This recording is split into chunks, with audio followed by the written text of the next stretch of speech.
Маркетте тарихта болмаған үлкен өсулер болып жатыр. Бәрі өсіп жатыр, тіпті алтынға дейін өсіп жатыр, бірақ бір инструмент құлап жатыр. Ол кім? Біздің жақсы көретін биткоин.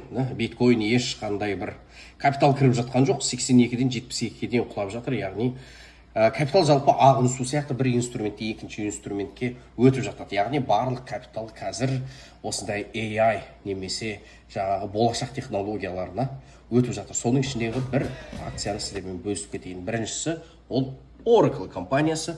Oracle компаниясы жалпы егерде базаға келетін болсақ, AI компаниясы. AI десек, жасанды интеллект түседі, бірақ жасанды интеллектке не керек? Дәл осындай инфраструктура керек. Яғни жасанды интеллектке керекті компьютинг пауэр, яғни күш керек, сонымен бірге датабейс керек, және де осыған керекті GPU деген сияқты дүниелерді осы Oracle компаниясы жалпы өзінің услугасын көрсетеді. Сол себепті Oracle ол барлық былай айтқанда әлемдік тіпті мемлекет те осы Oracle-дың күшіне сүйеніп отыр. Мемлекеттен бастап Fortune 500 дейміз, 500 компания, ең мықты 500 компанияда осы Oracle-мен жалпы келісім шартта отыр.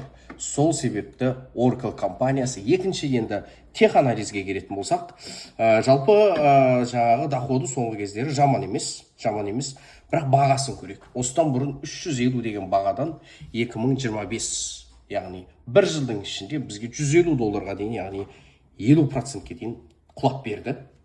Енді бірінші толқынын өткіздім, енді екінші толқыннан бастап сатып алып бастадым осы жерлерден. Қазір тағы да бүгін жалпы 6%-ке көтеріліп отыр. 6%-ке көтеріліп отыр, яғни мақсатымыз осыдан ең жоғарғы бағаға дейін бару керек, бірақ уақыт, яғни уақыт керек. Енді келесі толқынды ұстауымызға болады. Келесі толқын тағы да 185-ке келуі мүмкін, немесе осыдан бұзу өтіп, тағы да 210-ды қайдан бір тест жасағанда сатып алуға болады екен. Яғни Oracle компаниясы осы жасанды интеллектке өзінің негізгі инфраструктурасын, яғни көмегін көрсететін компания. Сол себепті қазіргі жағдайда барлық капитал жалпы AI-ға өтіп жатыр.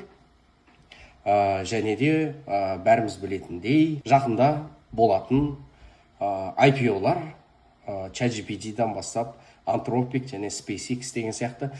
Сол себепті осы капиталдар осылай шоғырланып жатыр, бірақ